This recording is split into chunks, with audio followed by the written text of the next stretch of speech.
Alright, hello. Welcome to your New York City crime news for the week of June 7th, 2021. Nothing really going on in terms of fire incidents this week, so we're just going to keep it to a crime update because, folks, we got a lot of crime we got to cover. There are so many hit and runs that have been happening lately. There were 3 that happened over the weekend.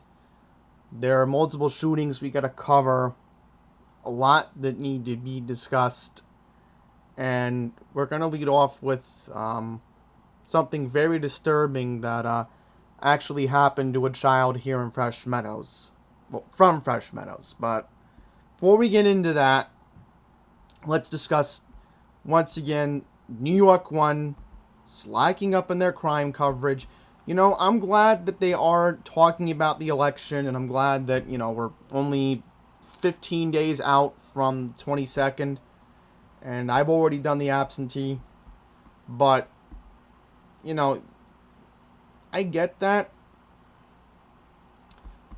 And I will give them credit. They're covering the overnight buses that actually help the essential workers during COVID. I didn't know about this. Tragedy over a parking spot. Oof. I guess I'll play that one if I can... fast forward ahead, so I have to change the input there. So I'll play that and look for it. I'll give them credit, at least they covered the Washington Square riots. That's an important story, but everything else, forget it. You're not going to see anything in the... Where is the public safety? Yeah, the public safety section. You're not going to see it. No. You're not going to see the child that was involved in the Leandra's Law case from Fresh Meadows. You're not going to see that. No. No. Well, I'll give them credit on something else. They covered the subway crime somewhat. Spent almost 2 minutes covering it. Oh, look at this. I didn't even know we had a debate for Queensboro president. Didn't even know that. Alright, now I'll get into this article later on. I do want to read that. I'll save it for later. I'll save it for the end of the video. So let's see if we can watch in the papers. Alright, so let's see if we can find it. Here's a look at some of what's in the papers on this. I'm going to continue to fast forward. Yeah, that's the New York. Focus on progressive costs. See, they lead off with the New York Times. Endorsed her recently in the Democratic. Oh, and no surprise, they're supporting the trash lady, making her with a new space on web. The sweeping measures proposed. I'm trying to find the crime the story. Sports section takes a look at what it's calling the. Oh, and of course, we're gearing to a certain demographic. So let's talk about the Wall Street Journal. Killed over a driveway. The Post says this comes down to a long simmering feud over a parking space between neighbors in Far Rockaway. Oh, okay, so they're talking about the 10-year-old that was killed. See, I'll give the New York Post credit. At least they covered that. They covered that in the front page, but we'll get to that. We'll get to that. Okay, so let's start off with this. Man from Fresh Meadows driving drunk with baby in Jeep crashes on the LIE in Nassau County. And I will mention, for any of my Long Island viewers, including anybody who's subscribed to Pine Power LI, no mention from News 12 Long Island. This technically happened in Long Island, but the city station should have covered it because the man and the child were from Fresh Meadows. Well, let's read this. A man driving drunk on the Long Island Expressway was intoxicated and driving with a toddler in the car when he was involved in a crash, authorities in Nassau County say. The investigators say that Ron Michael Delp, 25 of Fresh Meadows, same age as me, believable, was driving a red Jeep Cherokee in the LIE near exit 34, which is the exit for Jericho Turnpike, at 4:50 a.m. on Friday, June 4th, when he was involved in a crash. Upon arriving to the scene of the crash, Officers said that Delp was standing outside of the vehicle with his 2-year-old passenger, was sitting in the back of a Jeep in the car seat. It is alleged at the time of the crash, Delp was intoxicated and was taken into custody without incident. The child was released to a family member. Thankfully, the good news is the driver and the child were not injured, so that's some good news. But however, Delp was arrested and charged with 2 counts of driving while intoxicated, aggravated driving while intoxicated under Leander's law because there was a minor involved in the incident, and of course endangering the welfare of a child. He was arraigned in Mineola on Friday, June 4th. So, Fresh Meadows, and nobody makes a big deal out of it? Really? Alright, so let's move on to other stories because other shootings have been... a lot of shootings have been reported over the weekend. So let's read this one. First up in Jamaica, police report multiple shots fired in Jamaica. Happened at 160th Street by 108th Avenue. Emergency services units recovered shell casings. There's an ongoing investigation. Long Island City, multiple shots fired. This happened at 37th Avenue by 22nd Street. Shell casings were recovered. Police are searching hospitals for bullet victims. So, a lot of shootings getting reported. Then we have this in Bayside. Police from the 111 precinct report shots fired in Bayside. This was by Francis Lewis Boulevard and Utopia Parkway. ESU is working to collect shell casings. So this is disturbing. Right by where the Q31 starts and ends its run. That's just disturbing. Very disturbing. Okay, let's see what else we got. Because I know there was a couple other subway incidents that were here. Yeah, we'll get to the hit and runs. We will, I promise. Victim robbed while walking in Flushing. Police report a victim was robbed in Flushing. This was by Hayes Street by 41st Avenue. And the first suspect is a male, Hispanic in his 20s, and the second is a male Asian wearing a black hoodie with white graphics, wedge shirt underneath, and blue jeans. EMS treated the victim at the scene. So let's get into some of the subway incidents, because the subway incidents are just very disturbing. We got to get into them. Oh, by the way, I just want to mention, if you don't remember the shooting that happened at the Stop and Shop in West Hempstead, I got some bad news. The suspect who opened fire at the Stop and Shop last month on Hempstead Turnpike in West Hempstead pled not guilty in Nassau County Court in Mineola last week. So, not going to read the article, but I know the details of that one. I know it's not a New York City story, but I figured I might as well bring it up since a lot of the workers are actually from Queens. So they do take the N6 bus to that Stop and Shop. So let's just get into the 2 subway incidents we're going to get into. Suspect wanted for sexually assaulting a victim inside the subway in Queens. So this happened on June 2nd, last Wednesday. Police released a photo of the suspect wanted for sexually assaulting a female victim in Jamaica. It happened on Wednesday, June 2nd, around 9:45 a.m. inside the F train heading to Manhattan at the 169th station in Jamaica. The 34-year-old female victim stated to the 20th Transit District after the sexual assault, she managed to get away from the suspect and exited the next stop. The suspect is male, black, 35 to 45-year-old age description, 5 foot 8 inches, 160 pounds. Once again, Transit District 20 is investigating this incident. And then lastly, I'm going to get into this one. Victim robbed inside the 7 in Sunnyside. So I'm very worried now that once I go back on the subway, which is going to happen sooner or later, knowing that I have to do it on behalf of Passengers United, it's going to be a big problem. Okay, police report a male was robbed inside the 7 in Sunnyside. This is by Queens Boulevard and 33rd Station.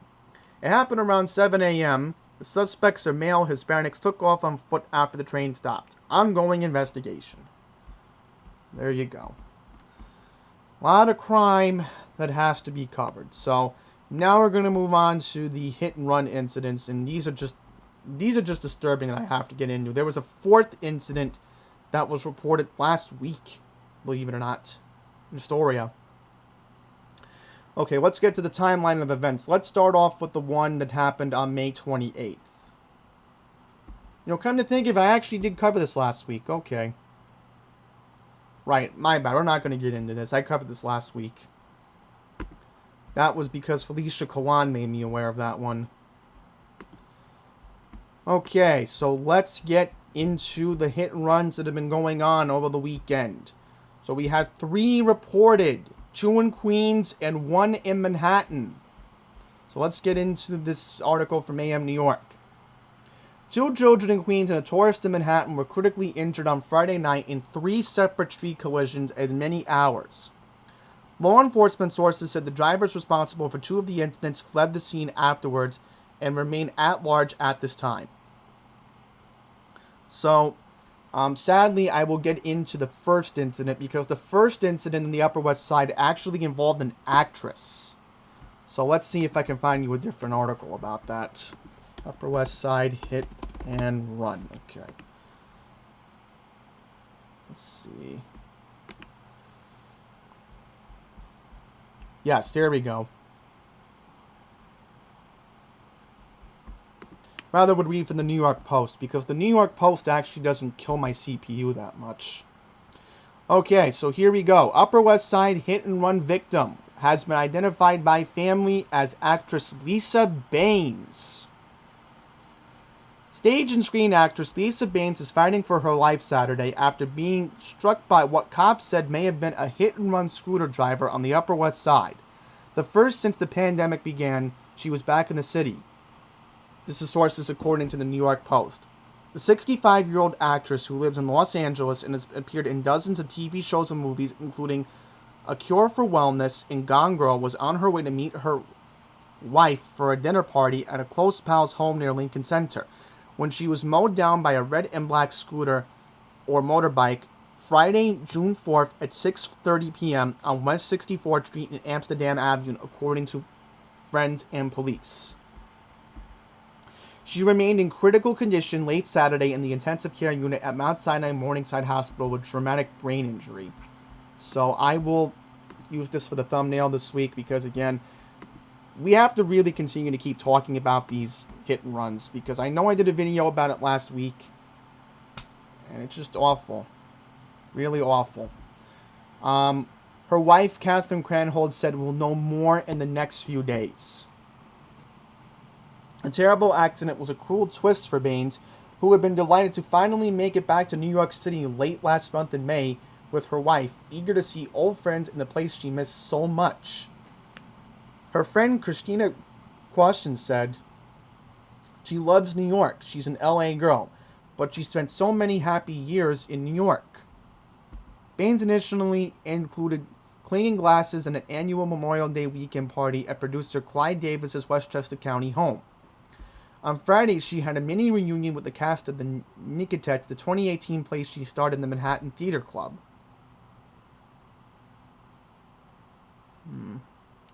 So here's some details about what happened regarding Friday. At 6:20 p.m. that evening, she phoned Cranhold, a former Wall Street Journal writer who she married at a small ceremony about 4 years ago at City Hall, to meet up at Crossan's pad near Lincoln Center. When Baines didn't show up, her worried wife began frantically phoning her. Eventually, someone at the hospital picked up the phone and told her the awful news. Police announced no leads on Saturday, only saying the male suspect, who they believe blew a light at the intersection. Baines was in the crosswalk and had the right-of-way, according to police, who said it was unclear what kind of the vehicle the suspect was driving. A spokesman said, "No one knows for sure. Some witnesses says it was a scooter, some say it was a motorcycle with no plates." Right. So, that's what happens, So let me just confirm where this happened. This was 64th Street. Is this by Amsterdam Avenue? Yeah, this is Amsterdam Avenue, so not too far from where Columbus is. So I know this area very well. Yep.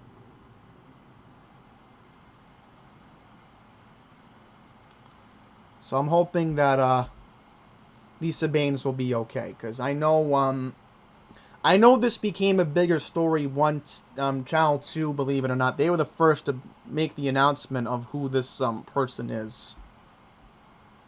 So let's move on to the other hit and run incidents regarding what happened on Friday.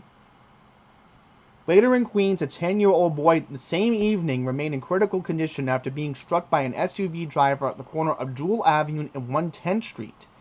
At 9 p.m. that evening, the youngster attempted to cross Jewel Avenue against the light when he was struck by a 21-year-old man operating a Honda CR-V SUV. Law enforcement sources said the driver had the green light in his favor from when he struck the child. It is believed that he may have not seen the victim. Nonetheless, the driver stopped his vehicle and remained at the scene following the collision. Officers from the 112th Precinct responded to the incident. EMS brought the victim, who suffered severe head trauma, to Booth Memorial Medical Center, where he's listed in critical condition. So wait a minute, this happened in Forest Hills and the child wasn't taken to Northwell Forest Hills? You know what? Well, I just realized something. Right, I used to work at Booth Memorial.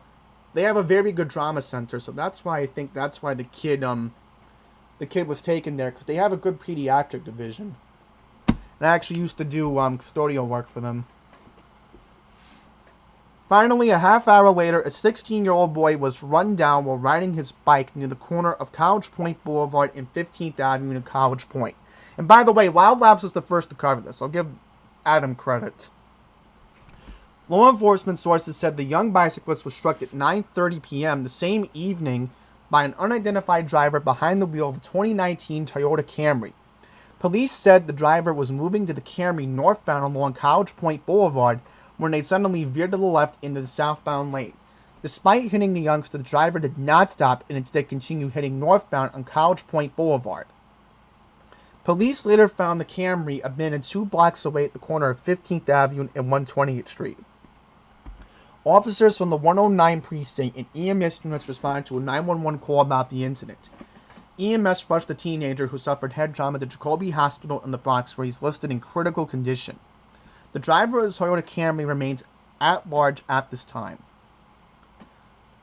Oh, okay. I'm thinking, I know why they took the child to Jacoby. Because you're literally not too far from the Whitestone Bridge. So if you got an ambulance in that area, blow all the red light to the Whitestone Expressway. That made sense, yeah. Okay. So they're still looking for the driver of the Toyota. Now, as far as the Upper West Side incidents, the 20th Precinct responded to that one involving the actress who was struck. Alright, so if anybody has information regarding the incidents in College Point and the Upper West Side that happened on Friday, June 4th, call the Crime Stoppers hotline at 1-800-577-TIPS 8477. In Espanol, 888-577-7482, which is pista. You can also submit tips online at www.nypdcrimestoppers.com or on Twitter at NYPDTips. All calls and messages will be kept confidential. Okay, so there you go. Now we're going to have to move on to a sad trend of gun violence happening in New York City. And one of the incidents did in fact involve a 10-year-old kid, as New York One reported from the New York Post, involving a parking dispute. So let's see if we can find that New York Post article. NY Post shooting Rockaway. So let's see if we can find it. Yeah, so I believe this is the article that New York One was talking about. So sadly, I have to read this because, again, I'll give New York One credit. They actually did talk about this article in the paper segment. So apparently, this is the father of the 10-year-old kid that was shot in the Rockaways. So let's see what the motive could have been, because New York One just gave it away, but I will get into it. A heartbroken Queens dad described to the New York Post on Sunday how he cradled his dying 10-year-old son in his arms after the boy had been shot in a dispute between neighbors over a driveway. Albert Wallace, age 57, said he brought his son Justin to his sister's home Saturday evening, June 5th, in Far Rockaway, and was in the basement with her when they heard shots outside. Wallace ran out of the Beach 45th Street home, and he said, "Why is my son laying there? I go to my son, and when I turn him over, I see the pile of blood." Sadly, the father was saying, "You're not responding." Wallace, his shirt still stained with the sixth grader's blood as he spoke, said he believed the shooting occurred over a years-long beef between his sister's family and the neighbors over a shared driveway. Law enforcement sources confirmed suspects shooting the motive to the New York Post. Wallace explained that his nephew, Ben, let me just make sure this is correct. Oh, my bad. Justin, excuse me. His nephew had his car parked in the driveway and was unloading it when a male neighbor whose vehicle was on the street wanted him to move it as soon as possible. The father said, "What happened was my nephew didn't move the car. He was unloading it and upset the man. My nephew was going inside when the guy came running around. My nephew opened the door. My son was inside the door, and he was shot." That's what happened.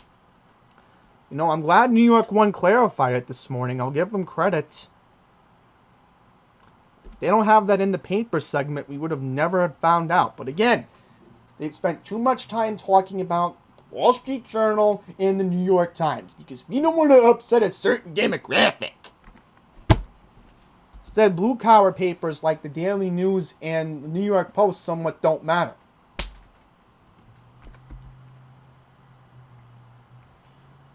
Okay, so the 29-year-old nephew was also struck in the shoulder by a bullet, but it is expected to survive. So that's the good news. But sadly, we have a reported homicide of a 10-year-old kid shot. And I have to sadly report that today, June 7th, would have been Justin Wallace's 11th birthday. 9mm bullet cases were recovered from the scene. You know, it's just awful. Just really awful.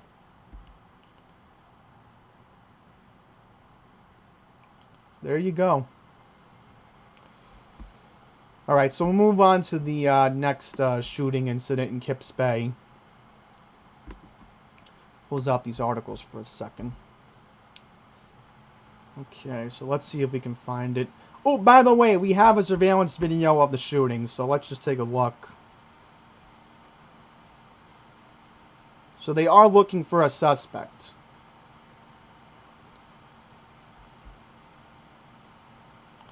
And from what police sources are saying, they believe it is the neighbor who was disputing over the driveway. Yep, there we go, right on camera. You can tell those were shots fired.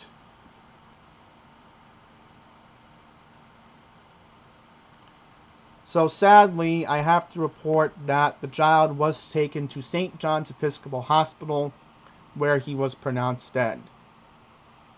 Paramedics also took the family relative who was the victim's uncle, to Jamaica Hospital, where he's listed in stable condition. And I'll give credit, Channel 4 actually covered this. A 29-year-old man lost his life after being shot by apparently a paranoid suspect. Cops said Akeem White was attacked as he was walking in front of an apartment building at 330 East 26th Street in Kips Bay at 4:22 a.m. on June 6th. This was early Sunday morning. According to law enforcement sources, an unidentified gunman approached White, who lived on East 28th Street, and asked him, "What are you looking at?" The perpetrator then shot White in the head and fled the scene, police reported. Officers from the 13th Precinct responded to a 911 call at the location. They found Akeem White unconscious and unresponsive. EMS rushed the victim to nearby Bellevue Hospital, where he was sadly pronounced dead a short time later. There is an ongoing investigation and no arrests have been made. So, Just want to see if there's another story, because I heard there was a shooting at the Five Guys in Midtown. Let's see if I can pull anything up. Nope. Let's see if the New York Post has anything about it. They might. Okay, so I know that. Oh, look at this in the Bronx. Police responded to Fordham Avenue in the Bronx, found an unconscious 40-year-old man on Tybert Avenue with a gunshot wound to the torso. Victim was taken to St. Barnabas Hospital where he was pronounced dead. Man, more shootings in the Bronx. Crazy. There's just so much I can't even keep an eye on. It's insane.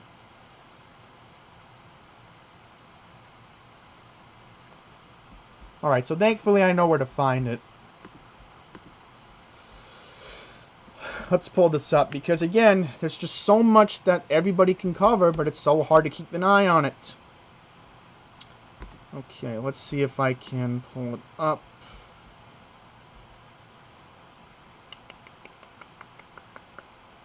Oh, I saw it here. Oh, yeah, here it is. This is it. This is it.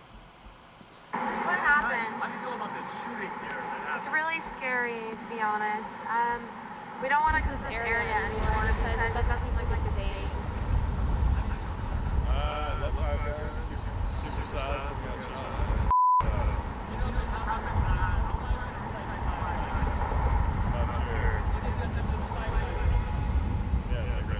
It's right there. It happened in Five Guys. Yeah, well, not long ago.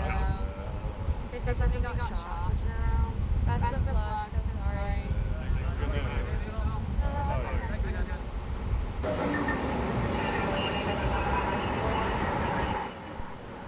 So those were two eyewitnesses who were walking by when this incident was first reported. And sadly, again, I know this area very well. This is literally not too far from where Bryant Park is. So you literally heard the man and the lady say, you know, it's not safe anymore. And I can't blame them. You know, how are you supposed to attract tourism back into Midtown if all of a sudden, you know, that happens? You know? And again, I'll give Adam credit. You know, he was actually with a partner that night. And, you know, folks, I'm going to encourage you right now. Please subscribe to Loud Labs NYC on YouTube. Because Adam does this for his profession. Alright? And we need more people to be aware of these incidents. Especially because, again, I'm just worried that this is going to give a bad impression to the tourists when they come back. You think this is supposed to attract tourism when Broadway is supposed to come back in 3 months? How is this supposed to attract tourism? How?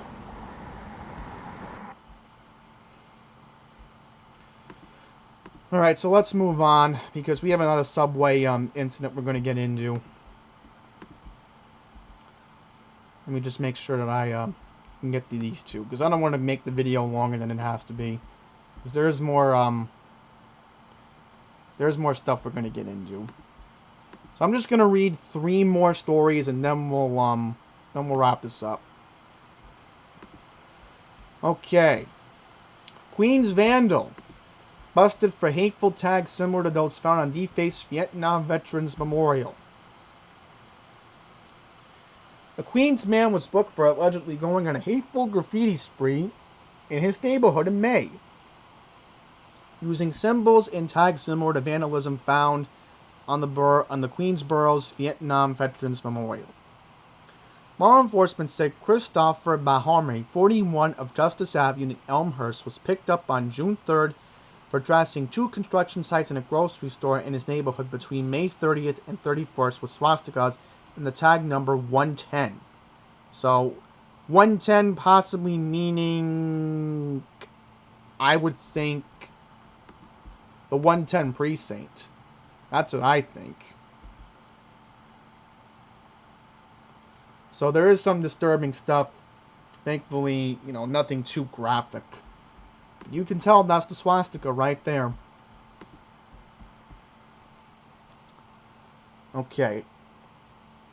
Baham Bahamonde had not been charged with connection with the June 2nd vandalism incident at the Queens Vietnam Veterans Memorial in Elmhurst Park, where police and local residents discovered similar red swastikas and the number 110 along with other hateful messages targeting the veterans themselves.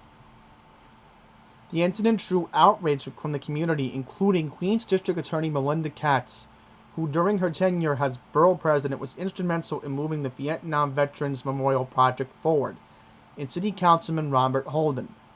Both DA Katz and Councilman Holden condemned the attack, with the council member offering a reward for information leading to the vandals' capture. According to DA Katz, Bahamonde allegedly went on the hateful summer streak between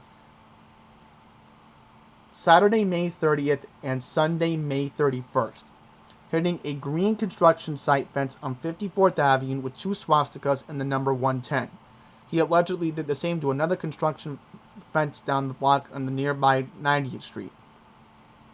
The district attorney said Bahamonde also painted 2 swastikas and the number 110 onto a grocery store on Broadway near Queens Boulevard.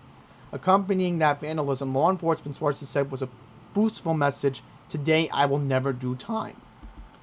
The Hate Crimes Task Force unit was able to track Bahamonde down through an investigation in which he was allegedly filmed on nearby security cameras tagging 2 of the locations.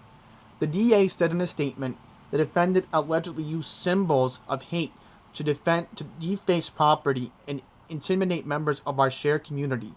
In Queens County, we stand together against hatred directed toward any group. The defendant's alleged actions do not reflect our values or who we are, according to a statement released by Melinda Katz on Sunday, June 6th. Bahamonde remains in custody on $7,500 bail, according to Queens County Court records. He is due back in court in Kew Gardens on Tuesday, June 8th. Alright, so let's see what happens. I'm assuming this guy is going to do time for what he did. But in this case, at least the bail reform doesn't apply. So that's good. Okay, let's move on to the next one. So this happened on the subway. I want to get into the last story from New York 1. Suspect sought for punching man several times during dispute on the Q train in Brooklyn. The NYPD is looking for a suspect who punched a man several times while riding the subway in Brooklyn on May 6th. According to police, at 10:40 p.m., a 31-year-old man was standing with his bike on the southbound Q train at the Church Avenue subway station when an unknown man kicked the bike. The two got into a verbal dispute, resulting in the suspect punching the victim multiple times in the face. The suspect then fled the scene in an unknown direction. The victim refused medical attention at the scene. The police released a video of the suspect leaving the station, as well as a photo taken from inside the train. So there you go. So we do have a video of the suspect that left the station. And then, last story before we move on to the crime statistics. Random attacker blasts couple with pepper spray on Chelsea block in Manhattan. Police need the public's help in finding the man who attacked the couple with pepper spray at random on a Chelsea block that happened on Sunday night, June 6th. The NYPD released a video which occurred at 9:50 p.m. Oh, okay, so this happened on Tuesday last week. Excuse me, okay. So the video was released last night, but the incident happened on Tuesday, June 1st. Okay. This happened on a cafe at 8th Avenue near West 16th Street. As shown in the video, the two victims, a 19-year-old woman and an 18-year-old man, were walking away from a nearby restaurant when the culprit approached them. Without any warning or provocation, law enforcement sources said the suspect spritzed them both with pepper spray, then casually strode away northbound along 8th Avenue. Officers from the 10th Precinct and EMS units responded to the incident. Paramedics treated both victims at the scene for redness and eye swelling. As shown on camera, the male suspect has a dark complexion and a thin build. He was last seen wearing a black baseball cap, a black t-shirt, gray jeans, and black shoes. Okay, so let's read this. Look at the video.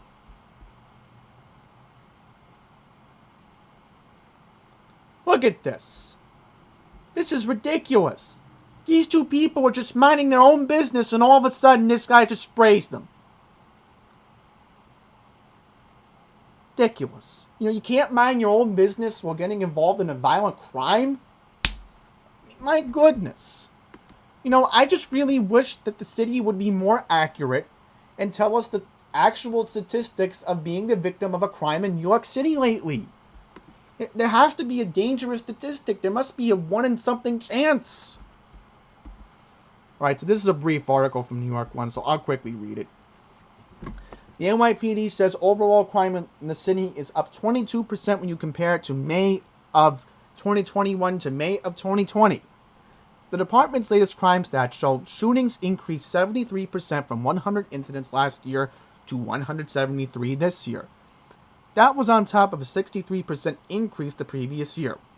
According to the latest numbers, robberies are up 47%, grand larcenies are up 36%, and felony assaults are up 20%. The department says 37 murders were reported last month the same time a year ago. Burglary is the only index crime to fall, down nearly 22% from the previous year. Okay, there you go. Well, we're going to wrap up this update, but again, the crime is just getting out of hand. It's just really becoming a problem. And as you saw, a 10-year-old kid shot, 3 hit and runs, well, 2. Thankfully, the third incident in Forest Hill, the driver did remain on the scene, but this is just a sign of how bad things are going to get this summer. I just have a bad feeling. And it's not even the 4th of July yet. So, more to come. There'll be another update next week, knowing how bad this summer is going to be. Thank you all for watching, and until the next one, please take care.